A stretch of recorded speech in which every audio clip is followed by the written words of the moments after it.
Bapak Ibu yang saya hormati, hari ini kita sampai di Kompleks Makam Pahlawan Syuhada yang terletak di Desa Buken, Plogosari Kulon, Kecamatan Pedurungan, Kota Semarang. Ya, kompleks di mana di situ dimakamkan 74 orang kiai dan santri yang tergabung dalam barisan Fisabilillah dan Hizbullah. Ada 74 orang yang gugur. Sebenarnya ada 75, tapi ada satu yang berhasil meloloskan diri, sementara yang 74 orang gugur dalam peristiwa pertempuran.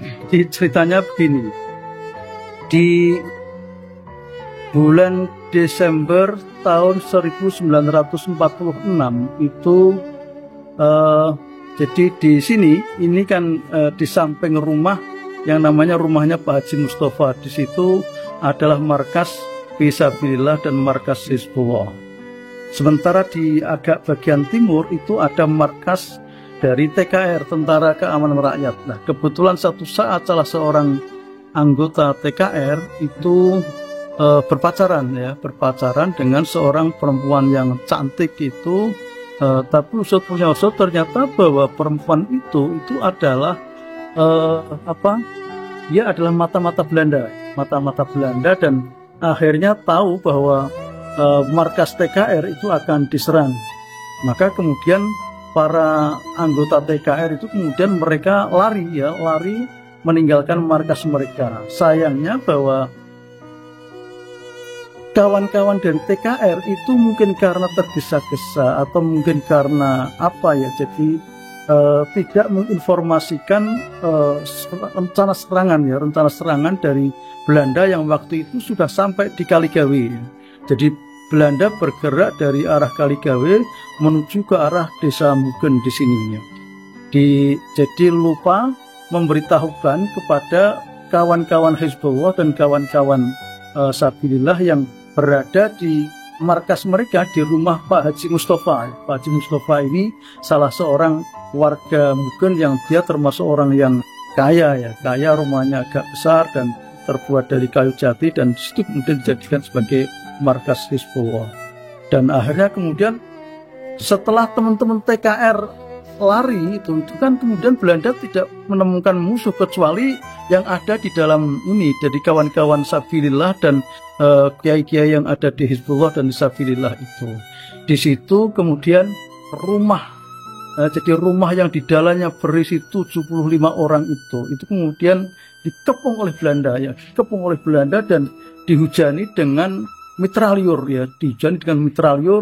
senjata senapan mesin itu menghantam seluruh bagian-bagian dari rumah itu. Dan tidak hanya itu ternyata kemudian Belanda juga mengerahkan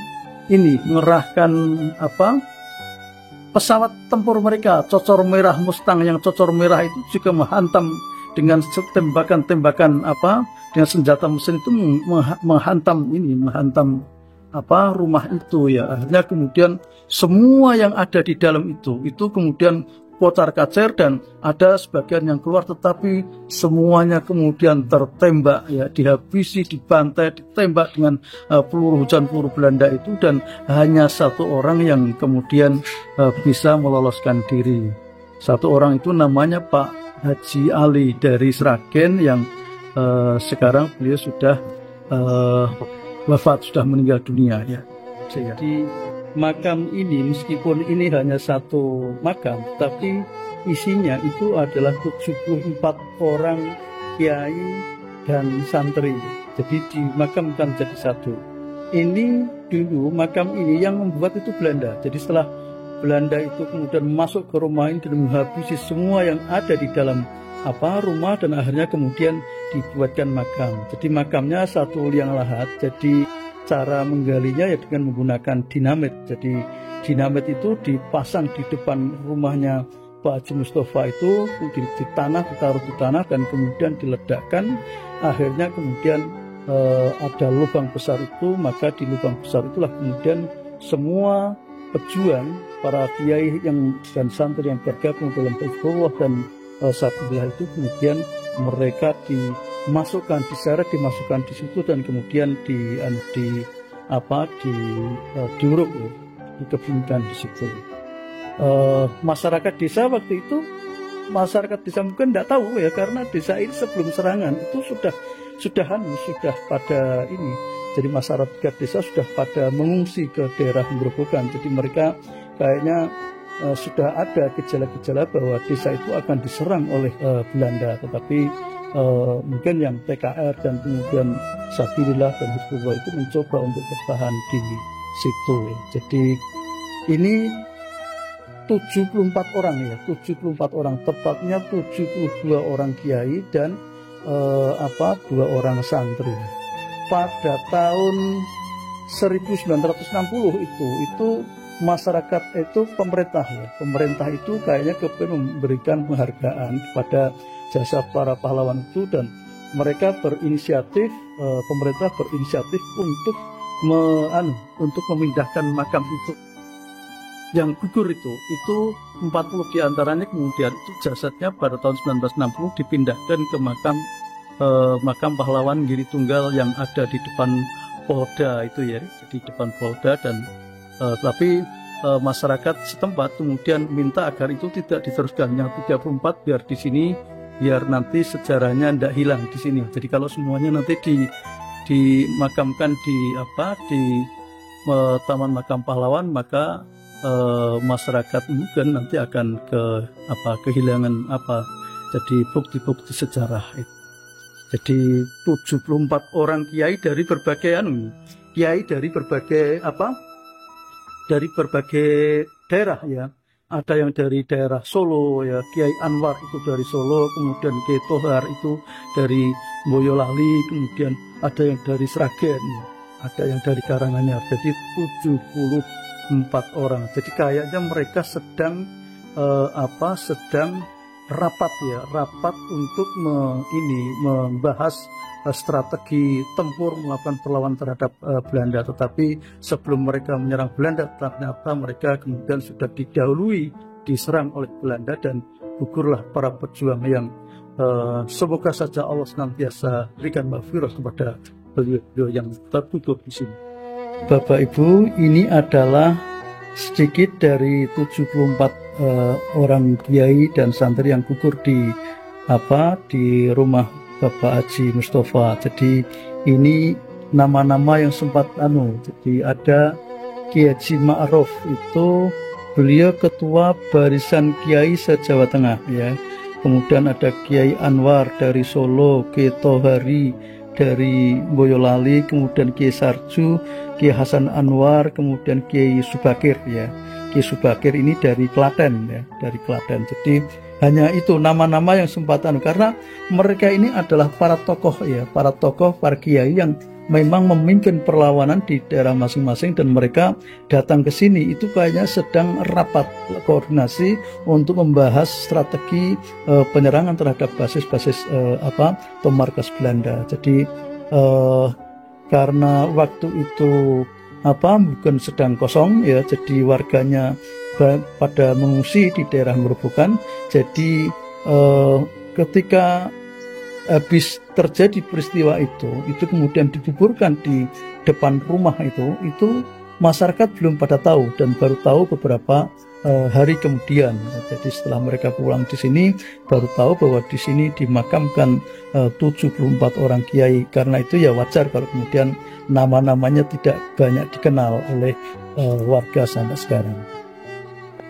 Bapak Ibu semua yang saya hormati, ini adalah dinding-dinding. Jadi ini memang dinding yang sengaja dibiarkan utuh. Jadi ini penuh dengan lubang-lubang ya. Lubang-lubang itu ada lubang-lubang peluru. Jadi pelurunya memang peluru kaliber besar ya. Jadi 11 11,20 mm atau berapa, mungkin lebih besar, saya tidak tahu. Dan itu peluru ini ditembakkan dari berbagai arah ya. Jadi dari arah bawah, jadi di bawah itu ada lubang-lubang peluru. Jadi mereka yang tiarap itu tentu juga akan kena ya. Mereka yang tiarap juga akan kena. Kemudian di bagian tengah itu juga mereka menembakkan itu di bagian tengah. Jadi mereka yang berdiri juga kena ya.